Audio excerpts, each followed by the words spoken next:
Hey, welcome to my new channel, Busy Day Eating, where I'll be sharing lots of recipes that I'm either trying for the first time or recipes that I have used all the time and they're staples in my life. I just want to be able to share this with you guys. And as you can see, these are all the ingredients that I did use, and I will be sharing the full recipes down below, and also hopefully eventually starting a full blog where I will be able to store these recipes, and then you guys can also just always relate back to the videos. With the chili recipe, I've always loved chili as a kid. Wendy's chili was the go-to because my mom really didn't make chili. So I start off by chopping up all the vegetables. I want to get them fine and like cube-like, just so they're able to cook down nice and easy. Before I go any further, I also just wanted to mention at the recording of this video, this was actually my first time ever making a chili recipe. I looked up a bunch of inspo recipes on Pinterest and I kind of just did my own thing based off of what I read off of a few recipes. I will also try to add those recipes in the description box below just so you guys can have a reference in case you want to see what they did versus what I did, but I definitely didn't follow any of the recipes to a T. So again, we're still just chopping up all the vegetables. I'm putting them into this bowl so I can just easily add it to the pot when the time is ready. Next up, we're going to cook the meats for this recipe. I chose to use both ground beef and spicy Italian sausage. I really like the taste of the mixture of both, and I didn't want just ground beef, but with the sausage you want to make sure that you slice the film off and kind of cut it off so you're just getting just the meat into the pan. So you're going to go ahead and then mush them all together after that, and just keep mushing it and stirring it together until the meat is completely cooked and brown, or at least just about cooked and brown everywhere. And then I went ahead and added the vegetables at that point.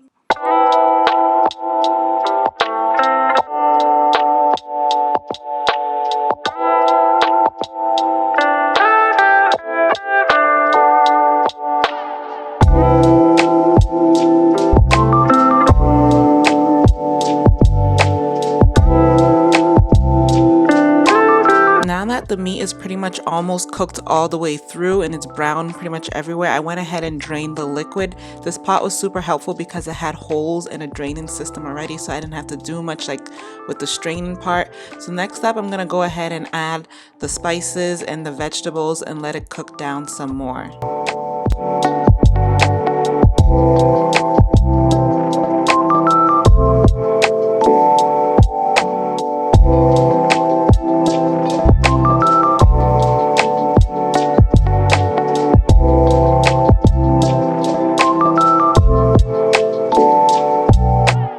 On the screen, I'm going to be adding what each ingredient looks like in case you do want to go to the store and buy these items and you're not familiar with them. I just thought that would be super helpful for you guys to see the picture of what they actually look like in the store instead of me just putting it in front of the screen.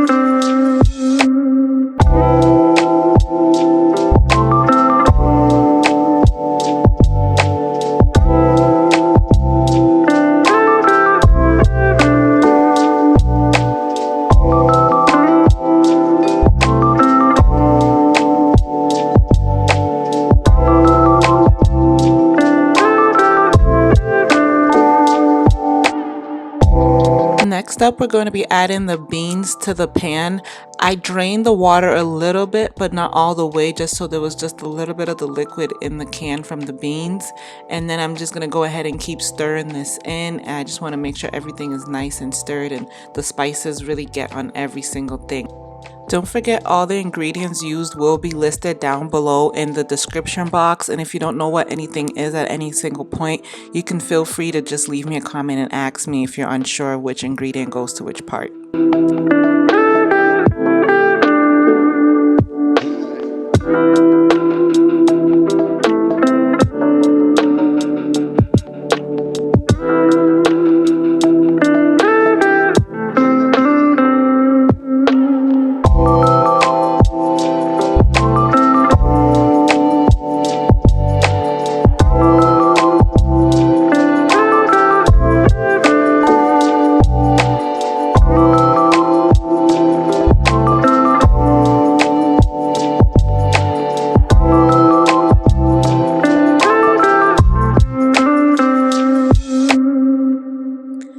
Personally, I was not a fan of how big and chunky the tomatoes were from the stewed tomatoes can, so I'm just going ahead and breaking them down as best as I can while I'm stirring everything in.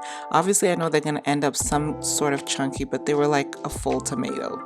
So this is what it looks like after me letting it rest for a while and stirring and mixing. And I'm going to continue to let it rest for a lot more minutes just to make sure everything is cooked and the taste and the savoriness is just really there and it really gets into it.